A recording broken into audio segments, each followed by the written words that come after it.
নমস্কার, আমি সোমা। আমি আজ তোমাদের ক্লাস 10 কোষে দেখি 2 সরল সুদ কষা শুরু করছি। তো সরল সুদ কষা শুরু করার আগে তোমাদের এর ব্যাপারে জানতে হবে। সরল সুদ কষা ধরো যেগুলো ব্যাংকে আমাদের দেয়, ঠিক আছে? তো সুদের আগে তোমাদের জানতে হবে, মানে অঙ্ক করার আগে, যে এই রিলেটেড কি কি জিনিস আছে। ধরো সুদ তো এমনি এমনি দেয় না।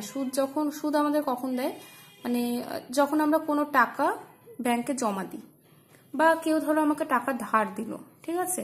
মানে যে টাকার উপর আমাদের খাটছে জিনিসটা, মানে ধরো কেউ আমাকে টাকা ধার দিচ্ছে, বা আমি ব্যাংকে টাকা রাখলাম, এগুলো হচ্ছে কি আসল বলে এগুলোকে, ঠিক আছে? আসল বা মূলধন। তো মূলধন বা আসল মানে কি, যে টাকা আমি জমা রাখছি, বা কেউ যদি আমাকে সেই টাকাটা ধার দেয়, মানে যে টাকাটা ধার দিচ্ছে, যে পরিমাণ টাকা, সেই পরিমাণ টাকাকে কি বলা হয়? মূলধন বা আসল। একে আমরা কি দিয়ে চিহ্নিত করি? সবসময় পি দিয়ে, পি ফর প্রিন্সিপাল, ঠিক আছে? ব্যাংকের কাজ করলে তোমরা শুনবে এগুলো, যে এত পার্সেন্ট হারে সুদ দিচ্ছে, 4% হারে সুদ দিচ্ছে, 2% হারে সুদ দিচ্ছে। এই যে এত পার্সেন্ট হারে সুদ দিচ্ছে বলছে, একে কি বলা হয়? সুদের হার বলা হয়।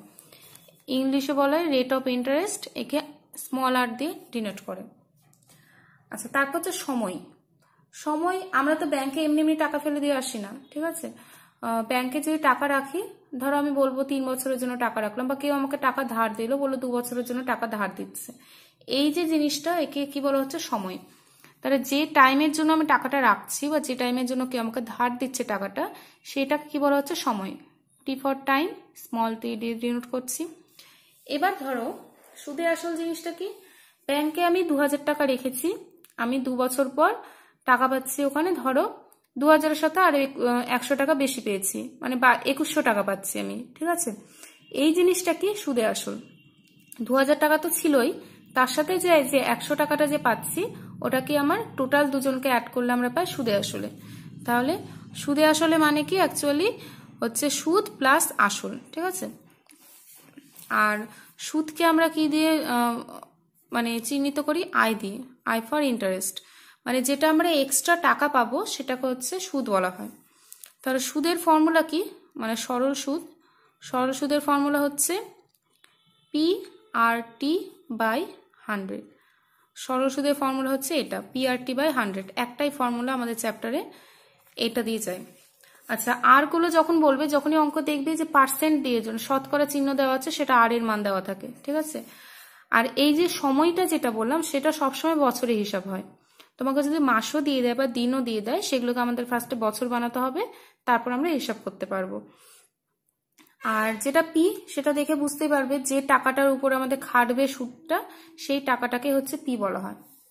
আচ্ছা, এবার আরো দুটো নতুন জিনিস আছে, একটা হচ্ছে উত্তমবর্ণ আর একটা হচ্ছে অধমবর্ণ। উত্তমবর্ণকে যে আমাকে টাকা ধার দিবে, যে ব্যক্তি বা যে সংস্থা আমাকে টাকা ধার দিবে, তাকে হচ্ছে উত্তমবর্ণ বলা হয়। যেমন ধরো ব্যাংক আমাকে টাকা ধার দিচ্ছে, তাহলে আমি কি হচ্ছে সেই জায়গায়, মানে ব্যাংক কি হচ্ছে সেই জায়গায়? উত্তমবর্ণ। আর অধমবর্ণ কাকে বলে? যে টাকা ধার নিবে সে হচ্ছে অধমবর্ণ। আমি ব্যাংক থেকে লোন নিচ্ছি, ব্যাংক হচ্ছে উত্তমবর্ণ, আমি হচ্ছে অধমবর্ণ, ঠিক আছে? বা ধরো ব্যাংকে আমি টাকা জমা রাখবো, আমি তো ব্যাংকে টাকা দিচ্ছি তখন, তাহলে তখন আমি কি? উত্তমবর্ণ, আর ব্যাংক হয়ে যাচ্ছে কি? অধমবর্ণ। তাহলে এইটুকুই আমাদের থিওরি পার্ট ছিল। এবার আমি অঙ্কে আসছি একটা করে। ফার্স্ট অঙ্কটা বলেছে যে 2 বন্ধু একসঙ্গে একটি ব্যবসা চালানোর জন্য বার্ষিক 12% সুদের হারে একটি ব্যাংক থেকে এত টাকা ধার নিয়েছে। 4 বছর পর ওই টাকার জন্য তাদের কত টাকা সুদ দিতে হবে? কত টাকা ধার নিয়েছে? 15,000 টাকা। তাহলে এই টাকার উপরই তো তার সুদ খাটবে, তাহলে 15,000 টাকা কি? তার প্রিন্সিপাল, মানে যেটা হচ্ছে আসল। তাহলে এখানে লিখছি, ধরি আসল equal to P, equal to কত বলেছে? 15,000 টাকা। সময় equal to T, equal to কত বলেছে? 4 বছর। আর সুদের হার equal to R, equal to কত বলেছে? 12%। তাহলে বলছে সুদ কত হবে? সুদের ফর্মুলা তো আমরা জানি, তাহলে অতএব সুদ equal to formula PRT by 100, তাহলে P মানে হচ্ছে এখানে 15000, আর মানে হচ্ছে 12, T মানে 4 বাই 100। তাহলে এখানে হচ্ছে 4 15 60, 600 × 12, 6 12 72, এত। মানে সে যদি 15,000 টাকা নেয়, তাকে 4 বছর পর 7200 টাকা সুদ দিতে হবে তার জন্য। তাহলে অতএব লিখব 4 বছর পর তাকে 7200 টাকা সুদ দিতে হবে। এবার আসছে 2 নাম্বার। 2 নাম্বার বলেছে যে 2005 সালের 1 জানুয়ারি থেকে 27 মে পর্যন্ত 6% সরল সুদের হারে 2000 টাকার সুদ কত হবে। 2000 টাকার সুদ, তার মানে এই টাকাটা খাটবে, এটা হচ্ছে পি। আর কত বলেছে 6%, আর সময় কি বলে দিয়েছে 2005 থেকে 2005 সালের 1 জানুয়ারি থেকে 27 মে অবধি। তাহলে ধরি আসল equal to P equal to বলেছে 2000। আচ্ছা, সুদের হার equal to R equal to বলেছে 6, আর এখানে হচ্ছে সময়টা মেন, এখানে সময় ইকুয়াল টু টি।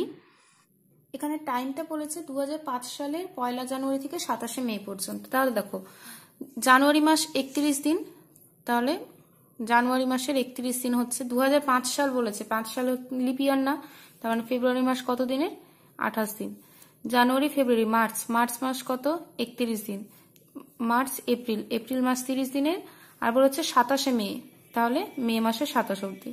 তাহলে এটা প্লাস করছে কত হচ্ছে 8 7 15 16 17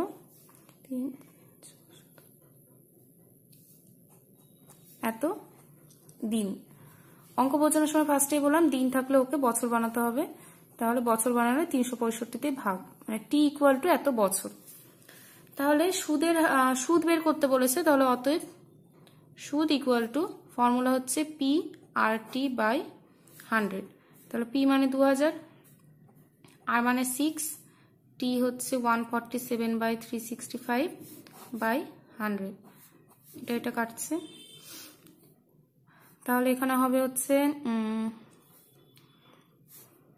20 × 6 × 147 বাই 365। এখানে দেখবো যাবে কিনা। তো এখানে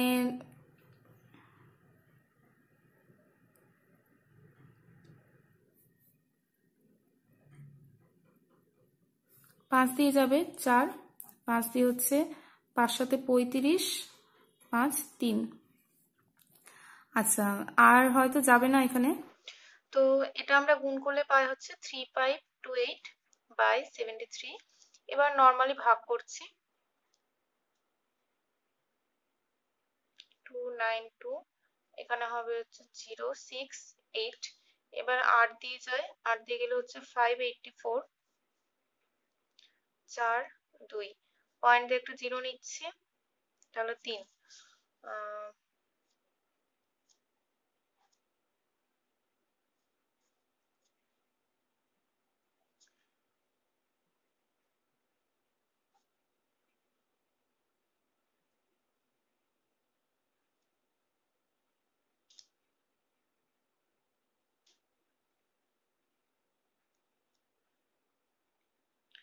তাহলে দেখো এখানে পয়েন্টের পর 3টে ঘর নিয়ে নিয়েছি আমরা, তো এটাকে যদি দশমিকে না আসন্ন মানে সাজাই, তাহলে যেহেতু 8 আছে, তাহলে তার আগের ঘরের সঙ্গে আমাদের 1 প্লাস হবে। তাহলে এখানে আমরা লিখতে পারি যে ইকুয়াল 48.33 প্রায়, ঠিক আছে। তো অ্যান্সার যেটা চেয়েছে যে সুদ কত হবে, অতএব সুদ ইকুয়াল টু 48.33 টাকা প্রায়, এই হলো অ্যান্সার। এবার তোমাদের বইয়ে অ্যান্সার আছে হচ্ছে 48 টাকা, ঠিক আছে। তো এই বইয়ে আমাদের এখানে 27 মে অবধি আছে, কিছু কিছু বই এখানে 26 মে আছে, মানে 26শে মে আছে এখানে। তো যদি এখানে 26শে মে থাকে তাহলে ওখানে অ্যান্সারের সাথে মিলে যাচ্ছে, মানে 48 মিলে যায়। আর যদি 27 থাকে তাহলে সেইভাবে অ্যান্সার করতে হবে। তো যদি 27 থাকে তাহলে আমাদের কত হবে, তখন 48.33 টাকা। তো এই গেল 2। নেক্সট আসছি আমরা 3 নম্বরে। 3 নম্বর বলেছে যে বার্ষিক 8.13% সরল সুদে 960 টাকার 1 বছর 3 মাসের সবৃদ্ধি মূল কি হবে? আচ্ছা, সবৃদ্ধি মূল মানে কি সুদ আসলকে বোঝায়। ঠিক আছে, আমি এখানে সুদ আসল বলেছিলাম, সুদ আসল আর এক নাম হচ্ছে সবৃদ্ধি মূল। তো এখানে ফার্স্টে লিখছি যে ধরি আসল ইকুয়াল টু কত বলেছে, 960। আসল মানে কি, আবার পি। সুদের হার equal to R, equal to হচ্ছে 8.13। তাহলে 8.13 মানে কি, 3 8 24, 25, 25/3 এত পার্সেন্ট। আর বলেছে সময়, সময় ইকুয়াল টু টি। টি মানে বলেছে 1 বছর 3 মাস। তাহলে এখানে হচ্ছে 1 বছর 3 মাস, 1 বছর মানে কত, 12 মাস প্লাস 3 মাস মানে হচ্ছে 15 মাস টোটাল। এবার 15 মাসকে আমরা কি বানাবো, বছর বানিয়ে নেব। তাহলে মাসকে বছর বানাতে গেলে 12 দিয়ে ভাগ, 3 দিয়ে 3 4 12, 3 দিয়ে 3 5 15, মানে হচ্ছে 5/4 এত বছর। তাহলে সময় মানে টি মানে পেলাম এত বছর। এবার বলছে সবৃদ্ধি মূল মানে সুদ প্লাস আসল বের করতে বলেছে। তো আসল তো আমরা জানি, সুদটা শুধু বের করে নিব। তাহলে সুদ equal to formula P R T by 100। P মানে হচ্ছে 960, আর মানে হচ্ছে 25/3, আর টি মানে 5/4 বাই 100। একটা একটা জিরো কাটছে এখানে, 3 দিয়ে 3 3 9, 3 2 6, আচ্ছা 4 8 32। তাহলে উপরে থাকছে 5 ইন্টু 8 ইন্টু 25 ইন্টু 5/10, 4 25 100। তাহলে লাস্টে অ্যান্সার, আচ্ছা এবারে লাস্টে অ্যান্সার বলেছে অতএব সবৃদ্ধি মূল কত। অতএব সবৃদ্ধি মূল ইকুয়াল টু, সবৃদ্ধি মূল মানে কি, সুদ প্লাস আসল। তাহলে আসল মানে কি 960, আর সুদ মানে কি 100 এত টাকা।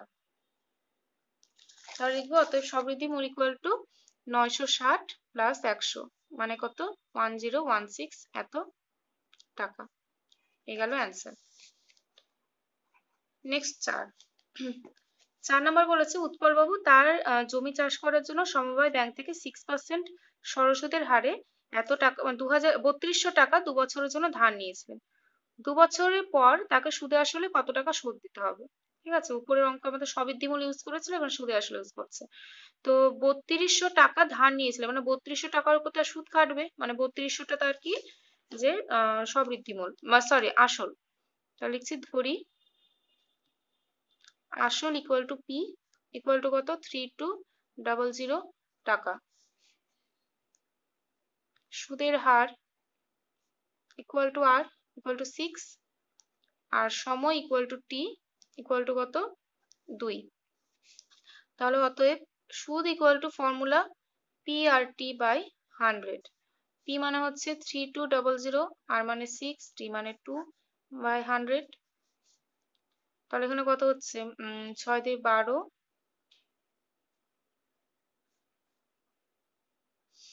এত টাকা। তো লাস্টে চেয়েছে যে 2 বছর পর তাকে সুদে আসলে কত টাকা সুদ দিতে হবে। অতএব সুদে আসলে তাকে কত, 384 প্লাস আসল কত ছিল 3200 ইকুয়াল টু কত, 3584 এত টাকা সুদ দিতে হবে। তো আজকে আমি এই 4 পর্যন্তই করবো, নেক্সট আমি 5 থেকে শুরু করব। তো আগে এই জিনিসগুলো বুঝবে ভালো মতো, যে কোনটা পি বলছে বা কোনটা আরটা বোঝাই যায় দেখে, টিটাও বোঝা যায়, পিটাতে একটু গন্ডগোল হয়। এরপরে হচ্ছে যেগুলো অঙ্ক আসবে সেগুলোতে সুদ বলে দিবে, তোমাকে আসল বের করতে বলবে। তো সেই জন্য আগে কোনটা সুদ বা কোনটা আসল বলছে সেটাকে বুঝতে হবে অঙ্ক করে। তো এগুলো ভালো মতো প্র্যাকটিস করবে। আজকে এতটা পর্যন্তই।